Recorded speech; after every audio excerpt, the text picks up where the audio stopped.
امام زین العابدین رضی اللہ تعالی عنہ، آپ کا نام علی بن حسین بن علی بن ابی طالب تھا اور آپ کی کنیت ابو محمد، اور آپ کے بہت سارے القاب تھے، بہت سارے لقب تھے جن سے آپ کو پکارا جاتا تھا۔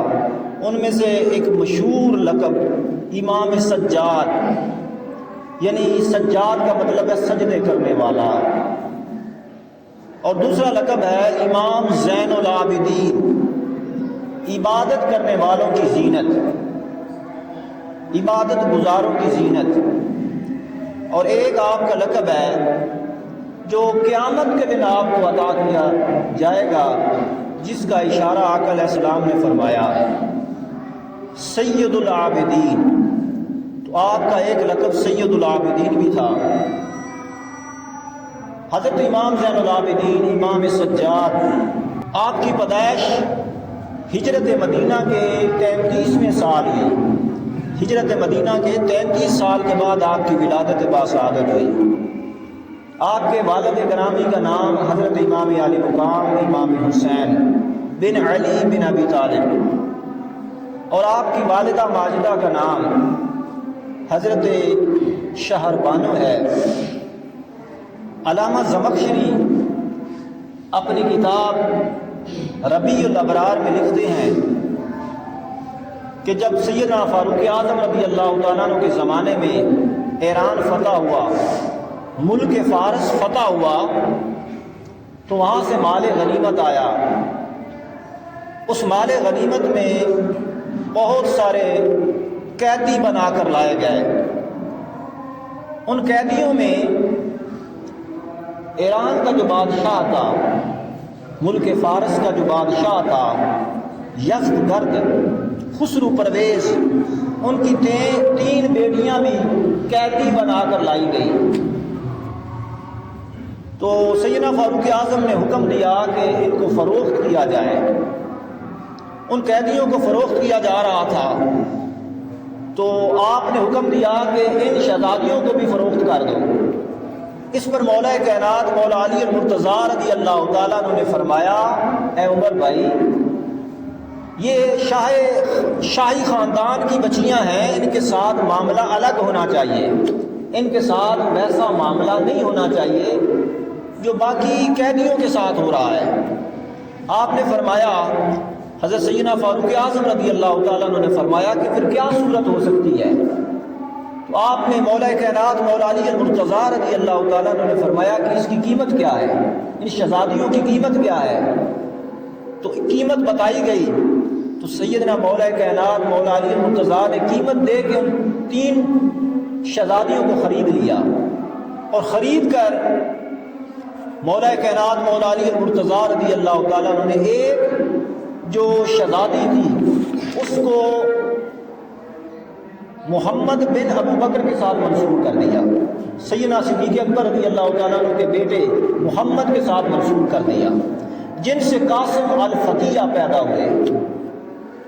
پھر جو دوسری شہزادی تھی، مولا کائنات نے ان کو سیدنا فاروق اعظم کے جو بیٹے تھے عبداللہ بن عمر رضی اللہ تعالیٰ عنہ، ان کے ساتھ منسوب کر دیا، جس سے سالم بن عبداللہ پیدا ہوئے۔ اور جو تیسری شہزادی تھی حضرت شہر بانو، اس کو مولا کائنات مولا علی المرتضیٰ رضی اللہ تعالیٰ عنہ نے اپنے صاحبزادے حضرت امام علی مقام امام حسین علیہ السلام کے ساتھ منسوب کر دیا، جس سے آپ کے بطن عطر سے امام سجاد پیدا ہوئے، امام زین العابدین پیدا ہوئے۔ حدیث پاک میں ہے، اور یہ جو حدیث دے رہا ہوں اس کو حافظ ابن کثیر نے روایت کیا۔ حافظ ابن کثیر یہ علامہ ابن تیمیہ کے شاگرد ہیں اور علامہ قیم کے کلاس فیلو ہیں۔ حافظ ابن کثیر، ان کی کتاب ہے، بڑی مشہور زمانہ کتاب ہے البدایہ والنہایہ، اس میں وہ درج کرتے ہیں حافظ ابن کثیر، وہ کہتے ہیں کہ ابو زبیر ایک شخص تھا، اس نے کہا کہ ہم حضور کے صحابی حضرت جابر بن عبداللہ رضی اللہ تعالیٰ عنہ کے پاس بیٹھے ہوئے تھے. جابر رضی اللہ تعالیٰ عنہ کے پاس بیٹھے ہوئے تھے کہ حضرت امام سجاد تشریف لے آئے, امام زین العابدین تشریف لائے.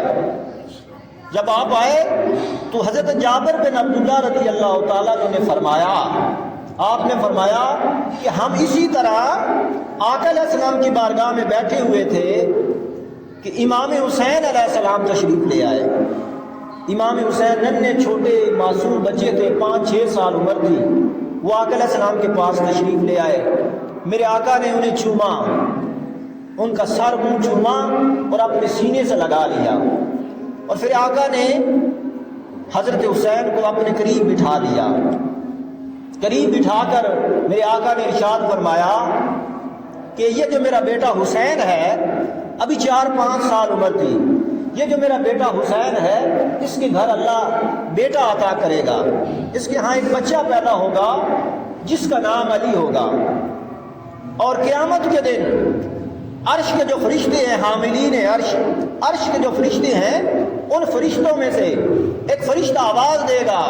پورا قیامت کا مجمع لگا ہے اور قیامت کا ماحول ہے, تو حاملین عرش میں سے, عرش کے فرشتوں میں سے ایک فرشتہ آواز دے گا اور کہے گا کہ سید العابدین کھڑا ہو جائے, سید العابدین کھڑا ہو جائے.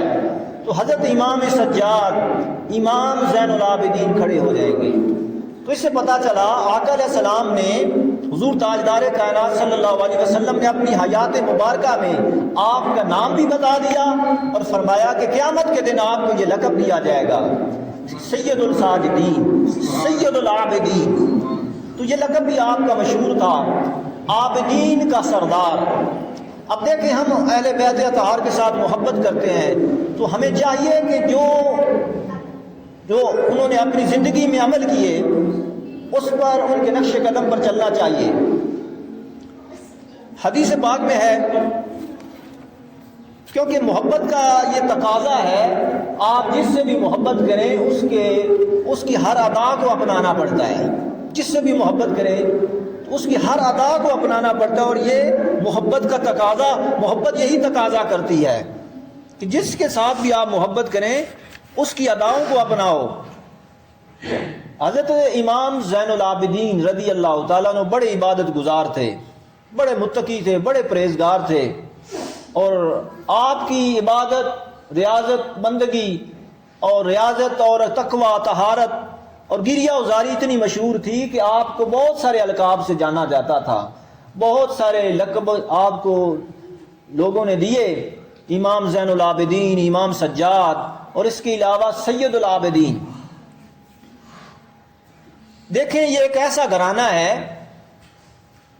کہ ان کے نانا امام الانبیاء ہیں, ان کے نانا امام الانبیاء ہیں, اور امام سجاد کے دادا جو تمام مومنین کے مولا ہیں, سب کے مولا, تمام مومنین کے مولا ہیں, اور ان کی دادی جو جنت کی عورتوں کی سردار ہے. ساری سرداریاں ان لوگوں کے پاس ہیں, اور ان کے چچا حضرت حسن مجتبی اور ان کے بابا حضرت امام حسین علیہ السلام وہ جنت کے جوانوں کے سردار ہیں, اور آپ خود حضرت امام زین العابدین رضی اللہ تعالیٰ عنہ خود سید العابدین ہیں, عبادت کرنے والوں کے سردار ہیں. اتنی بڑی سعادتیں ہیں ان لوگوں کے پاس, اس گھرانے کے پاس, کہ تمام سرداریاں ان لوگوں کے پاس ہے, اس گھرانے کے پاس ہے. تو لہذا اس گھرانے کے ساتھ محبت مودت کرنا یہ فریضہ ہے ہمارا, اور قرآن بھی یہی کہتا ہے, جو آیت کریمہ میں نے تلاوت کی کہ اے محبوب آپ فرما دیں, آپ فرما دیں ان لوگوں سے کہ یہ میں نے جو آپ کو دعوت دی ہے, اللہ کی طرف بلایا ہے, اللہ کی توحید کی طرف بلایا ہے, اس کے عوض میں آپ سے کچھ نہیں مانگتا, بس اتنا مانگتا ہوں کہ میری اہل بیت سے محبت کرنا, مودت کرنا. آپ کی عبادت اور ریاضت کا حال یہ تھا کہ امام زین العابدین بہت بڑے زاہد تھے, بہت بڑے عابد تھے, عبادت کرنے والے تھے. امام مالک رضی اللہ تعالیٰ عنہ فرماتے ہیں, امام مالک رضی اللہ تعالیٰ عنہ وہ فرماتے ہیں کہ آپ کثرت عبادت کی وجہ سے اتنی عبادت کرتے تھے کہ کثرت عبادت کی وجہ سے آپ کا لقب زین العابدین پڑ گیا. اتنی زیادہ عبادت کرتے تھے اللہ کی. اور تمام مورخین اور تمام محدثین کا اس بات پر اتفاق ہے، تمام محدثین اس بات کو مانتے ہیں کہ آپ ایک دن میں اور ایک رات میں 1000 نفل ادا کرتے تھے. امام زین العابدین 1000 نفل ادا کرتے تھے، یعنی 2000 سجدے کرتے تھے دن میں اور رات میں. اس لیے آپ کو امام الساجدین کہتے ہیں، سجدہ کرنے والے، یعنی سجدہ کرنے والوں کی زینت. تو اس کے بعد عبادت میں اتنے مشغول رہتے تھے، اللہ کی جب عبادت کرتے تو دھیان دائیں بائیں نہیں کرتے تھے، توجہ اللہ رہتے تھے. حضرت امام زین العابدین ایک دفعہ آپ تہجد کی نماز ادا کر رہے ہیں تو توجہ اللہ رہتے تھے، دھیان دائیں بائیں نہیں کرتے تھے، اللہ کی طرف دھیان رہتا تھا. کیا ہوا کہ سانپ آ گیا. شیطان تھا. شیطان ہمیشہ اس کو یہ خصوصیت حاصل ہے کہ وہ جو چاہے شکل اپنا لے، اور اکثر سانپ کی شکل اپناتا ہے شیطان. تو شیطان نے سانپ کی شکل اپنا لی اور آپ کے سامنے ظاہر ہو گیا. آپ نماز ادا کر رہے تھے، آپ نے اس سانپ کی طرف توجہ نہ کی، نماز پڑھتے رہے، سجدے میں تھے، سجدہ ہی کرتے رہے، اس کی طرف دھیان ہی نہیں کیا. اس سانپ نے پھر آپ کے پاؤں کا جو انگوٹھا تھا اس کو اپنے منہ میں لے لیا، اور آپ نے پھر بھی توجہ نہ ہٹائی. ایسے مستغرق تھے اللہ کی بارگاہ میں، توجہ نہیں ہٹائی. پھر اس سانپ نے آپ کو زور سے کاٹا، آپ کے انگوٹھے کو، پاؤں کے انگوٹھے کو زور سے کاٹا. اس کے باوجود آپ کو درد محسوس ہوا. پھر اللہ رب العزت نے دل پر القاء فرمایا، کشف فرمایا کہ اے امام زین العابدین، یہ شیطان ہے. آپ نے پھر اس کو دوڑایا، برا بلا کہا کہ ذلیل کمینے دور ہو جا، بھاگ جا. تو وہ سانپ بھاگ گیا. آپ درد کی وجہ سے کھڑے ہو گئے تاکہ درد ختم ہو جائے، درد ختم ہو جائے. تو ایک آواز آئی. آپ فرماتے ہیں کہ آواز آئی، غیب سے آواز آئی. کوئی آواز دے رہا تھا، آپ امام زین العابدین ہیں، آپ زین العابدین ہیں، آپ زین العابدین ہیں. کوئی آواز دے رہا تھا. یہ آپ کی عبادت اور عبادت میں اس طرح مستغرق رہتے تھے اور توجہ اللہ رہتے تھے.